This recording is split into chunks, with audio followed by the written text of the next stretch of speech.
Hi friends, welcome to cine family two. TV serial beautiful angel Debjani Modak. Debjani Star Maa ఛానల్లో ప్రసారమైన సత్యభామ సీరియల్లో heroine సత్య క్యారెక్టర్లో చాలా చక్కగా నటించి మంచి పేరును గుర్తింపును సంపాదించుకుంది.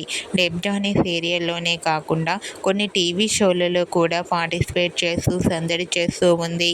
అయితే రీసెంట్గా స్టార్ మా ఛానల్లో సరికొత్తగా ప్రసారమవుతున్న Kiraak boys and Khiladi girls అనే గేమ్ షోలో డెబ్జానీ మొదకు వన్ ఆఫ్ ద కంటెస్టెంట్స్గా పార్టిసిపేట్ చేస్తూ సందడి చేస్తుంది. అయితే ఈ వారం జాతర స్పెషల్ ఎపిసోడ్లో డెబ్జానీ డాన్స్ పర్ఫార్మెన్స్ చేసిన బ్యూటిఫుల్ ఫొటోస్ని ప్రోమోను రివీల్ చేశారు. ఆ ఫొటోస్లో డెబ్జానీ ట్రెడిషనల్ లుక్లో చాలా చాలా అందంగా కనిపించింది. ఆ ఫొటోస్ చూసిన వారంతా బ్యూటిఫుల్ అండ్ లవ్లీ ఏంజల్ అంటూ కామెంట్ చేస్తున్నారు. మీకు కూడా కిరాక్ బాయ్స్ అండ్ కిలాడి గర్ల్స్ అనే గేమ్ షోలో డెబ్జానీ మొదక్ బ్యూటిఫుల్ ఫొటోస్ మీకు నచ్చినట్లయితే మీ అభిప్రాయాన్ని మీ కామెంట్ రూపంలో తెలియజేస్తూ లైక్ చేయండి, షేర్ చేయండి. మరిన్ని ఇంట్రెస్టింగ్ అండ్ లేటెస్ట్ అప్డేట్స్ కోసం మా సినీ ఫ్యామిలీ 2 ఛానల్ని సబ్స్క్రైబ్ చేసుకోండి.